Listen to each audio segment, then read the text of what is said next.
Bonjour et bienvenue, ravi de vous retrouver pour ce numéro 336 de votre TTV Mag. Au sommaire cette semaine, la suite des interviews que nous avons réalisées à l'occasion de la 10e édition du World Connect organisée par APG au Fairmont de Monaco. Nous parlerons également de l'essentiel de l'actualité avec l'Organisation mondiale du tourisme ou encore la semaine, la Golden Week 2018. Nous parlerons également d'une nouvelle taxe de séjour envisagée par nos politiques. Cette 10e édition du World Connect a été remarquable. Remarquable parce qu'un nombre de participants record, mais remarquable aussi par la qualité des échanges et la volonté des participants de développer du business et du networking. Parmi les invités prestigieux, Jean-François Clairvoy, un astronaute qui a été 3 fois dans l'espace. Nous avions la semaine dernière eu le plaisir de proposer une petite séquence avec Jean-François, mais cette semaine, c'est carrément une interview entière que nous vous invitons à découvrir. Alors bien sûr, en tant qu'opérateur aérien d'un avion qui s'appelle l'Airbus A310-0G, on se sent un peu compagnie aérienne, compagnie R0G. D'ailleurs, on a créé le site r0g.com, il y a tout expliqué. Donc je rencontre des personnes qui vendent aussi des sièges à des passagers pour être transportés. Donc il y a un lien qui n'est pas exactement le même. Moi, c'est plutôt du tourisme spatial, mais on revient au même endroit. Eux vendent des transports pour aller d'un point A à un point B, mais on a des points d'intérêt communs, des passions communes, et ensemble, je les aide à réfléchir au futur pas demain, mais après-demain, dans 20 ans, 30 ans, peut-être 50 ans, où les vols spatiaux, les vols d'un point A à un point B, passeront par l'espace. Après des mois sans incident majeur, malheureusement, une compagnie indonésienne a perdu un appareil. Gérard Fetzer, qui est ancien pilote, mais surtout consultant aéronautique dans de nombreux médias, nous donne son analyse. Ce phénomène est très bizarre parce que il n'y a aucun Français à bord, du coup ça n'intéresse pas les médias français.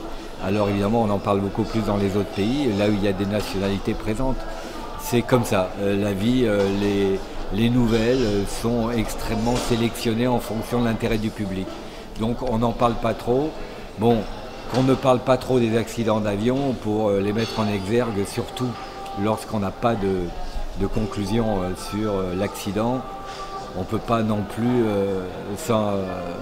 le condamner. Donc. En bref, cette semaine, l'Organisation mondiale du tourisme a décidé de mesurer la durabilité du tourisme lors d'une réunion du groupe de travail.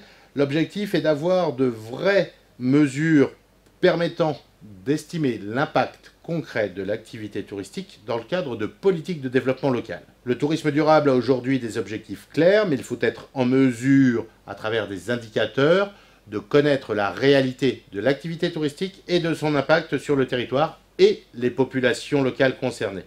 Les prochaines étapes de la réflexion menée par l'Organisation mondiale du tourisme seront annoncées à l'occasion des grandes réunions de 2019. La Golden Week 2018. Qu'est-ce que la Golden Week? C'est la semaine de la détaxe. Et cette année, plus que jamais, les Chinois ont dépensé énormément. Une hausse des dépenses de la clientèle chinoise de 10,3% par rapport à 2017. En effet, les clients chinois voyagent de plus en plus en individuel, donc de moins en moins en groupe, et surtout ont une capacité de dépense individuelle qui ne cesse de croître. Les dépenses des touristes chinois représentent 32% des ventes détaxées en France, et quand on sait que ce marché va continuer à croître à destination de la France, il n'y a que de bonnes affaires à envisager.